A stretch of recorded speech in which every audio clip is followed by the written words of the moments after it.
This is AI.R. Artists in Residence Broadcasting, coming to you once a week from New York City. Hello, I'm John Cullum, and this is my wife, Emily Frankel. Emily Frankel, your wife. And what? We are going to do a post for my blog, M's Talkery. All right, that's what we usually do. And I have a very interesting subject. I want to know how you feel about applause. Do you work for applause? Is it important to you? Is there good applause, bad applause? What's your relationship to applause? I don't think I think about applause as much as a lot of actors do. For instance, Marlene Dietrich used to she would do a false entrance, or she would take her applause and then wait to start off, and just before they stopped applauding, she'd come back on quickly so she'd get an extra round of applause. You're talking about when the show was over. Yes, yeah, at the curtain call. Yeah. And I've never been very. I hadn't focused on the applause per se, because, well, I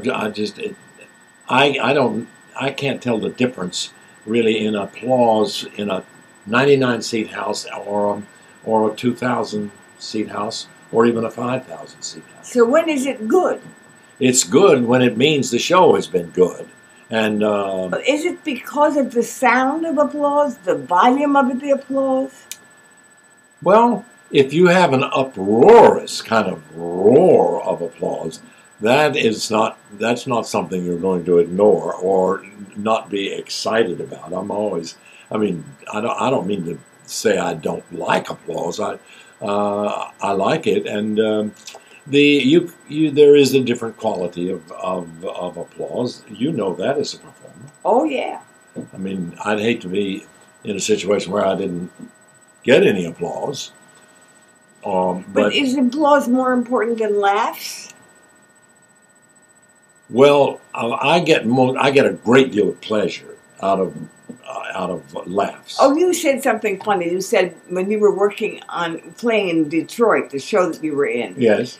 That they tried to stop you from getting laughs at the end of the play. Well, I was at the end of the play. That was I was practically the end of the play in that one. It was a very short time, so I resented the fact that the one really good laugh line I had was one where they wanted it to be very tender, and it was. What was the line? You remember it? Yes, of course I do. Dig in and tell us. Well, it's I come back to these people whose house has been burnt down, and they try to say that the people who burnt the house down were not bad people, and I say and she says, we liked them, and I go over to her and I say, ma'am, they burnt your house down. Well, that was such a wonderful, obvious laugh line that it just killed me when they said, can you make that real tender? And let me hear it tender.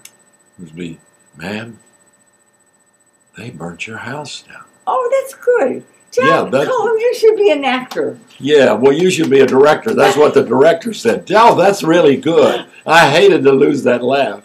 Anyway, so you don't work for laughs, really. No. Well, and I do work for laughs. But what about applause? What's more important, applause or laughs? Well, to me, it's now that you ask me, we're not talking about the curtain call. No. If you get applause in the middle of a show, that's what's called a showstopper. You like that?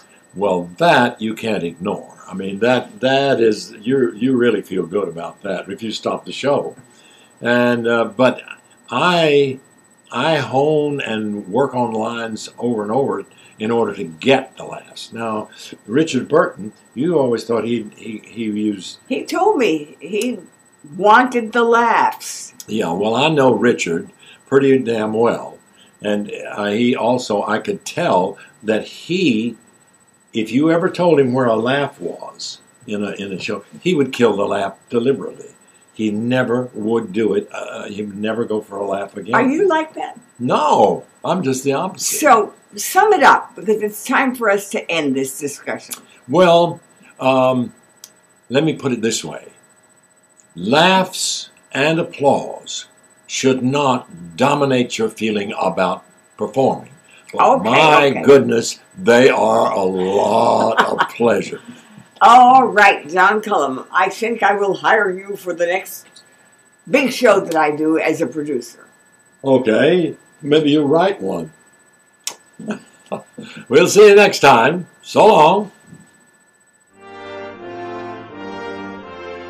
This is AI.R. See you next week.